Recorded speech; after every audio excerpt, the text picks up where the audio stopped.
tinatawag dito sa Australia is open market. Yung open market, every Sunday rito ginaganap sa malapit sa amin. Tapos marami doon mga tinitinda na kung ano-ano lang, kung mga gulay, halaman, tapos mga ganyan. Tapos ako, talagang pupunta ako doon. Hindi ko naman sinasabi na every Sunday pupunta ako doon.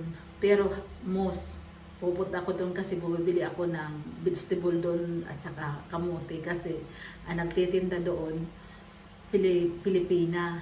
Kaya yun, lalo na yung kamote na purple, gustong gusto ko yun. Kaya yun. Tapos kanina, wala doon kanina yung nagtitinda na Pilipina.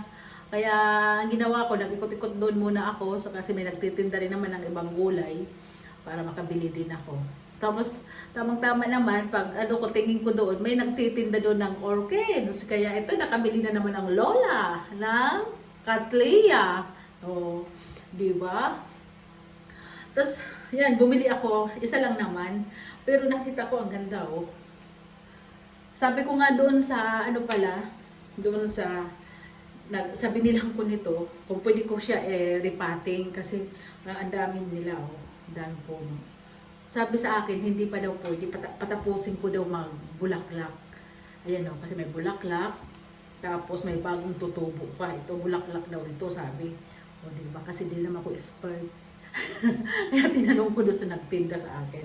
Tapos, mayroon pa dito sumisibol na bulaklak din daw ito pag lumaki din siya. Ayan siya, oh. Ayan, oh. Lalaki siya. Ayan. Kaya hindi ko siya i-repotting at saka ang ganda pa ng bark niya. Sabi sa akin yung nagtinda, kasi tinanong ko kung saan nabibili yung mga ganitong bark na panghalaman talaga, ganyan. Sabi sa akin, nanggaling pa daw ito sa New Zealand. Ayan. Kasi yung binibilhan ko doon ng bark, iba. Bark siya pero gusto ko yung ganito talaga. Para sa healthy talaga siya.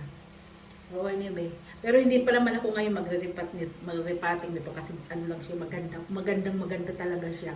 Ang gagawin ko lang nito, sabi sa akin doon sa binilhan ko, 2 times a week ko daw siya didiligan. Sabi, saka lagyan ko doon ng kaunting fertilizer pero hindi rin madalas. Yun lang ang tinuro niya sa akin. Tapos tubig daw, kahit anong tubig, wag lang yung may chlorine. Pwede sa yung ginagamit natin pang bahay, pwede rin sa ulan. Ayun, sige, susundin ko. Kaya ang saya na naman ng lola. Kaya mayroon na naman akong bagong orchids. Ngayon na aking pinagkakabalahan. Ang bango niya. Ang bango. May amoy siya. Yung aking ibang orchids, wala amoy. At saka hindi pa naman madami yung aking orchids, mga pailan-ilan pa lang. At someday, yan talaga ang dream ko.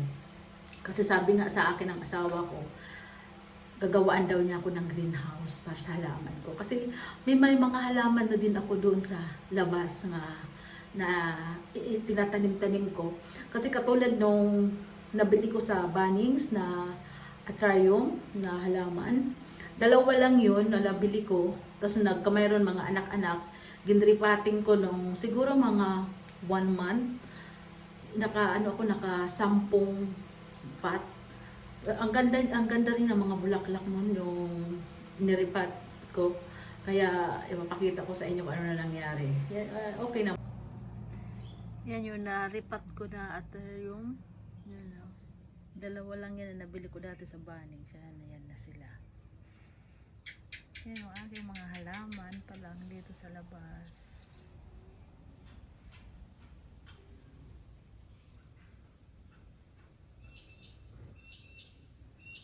Mga healthy sila. Kaya ito, tuwang-tuwa talaga ako dito. Alam nyo naman ang lola, bago lang ako nag-aaral ngayon mag-orchid at sana mag-succeed ba, magtuloy-tuloy na hindi maging healthy lang sila. Kaya nga ngayon may electric fan pa sila rito sa loob. Pero hindi naman ngayon mainit dito ngayon sa Australia kasi pa-winter na. Pero inaanohan ko lang, tinutulungan ko ng kaunting hangin. Kahit nakabukas yung aircon namin sa loob ng bahay. Kasi dito lang sila sa medyo hindi sila nakatutok talaga sa aircon. Tinutulungan ko sila ng electric fan. Kasi yun lang ang ano ko, magtuloy-tuloy yung aking pag-orchids nga. Madami pa ako mabuhay ba. Kasi yung nakaraan talaga, last year yun eh. Parang nawalan na ako ng pag-asa eh. Kasi namatay sila eh. Kasi wala naman kasi ako alam. Saka wala ba akong ideya kung paano mag-orchids.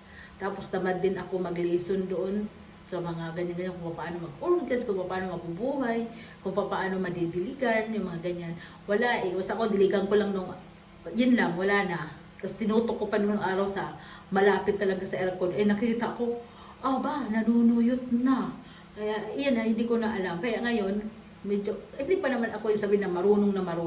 Nag-aaral pa lang. Kaya nga, kung sino man ang nakakapanood nito, yung mga magagaling talaga na mga expert sa orchids, please give the advice to me on how to going better and better to orchids because I love so much orchids.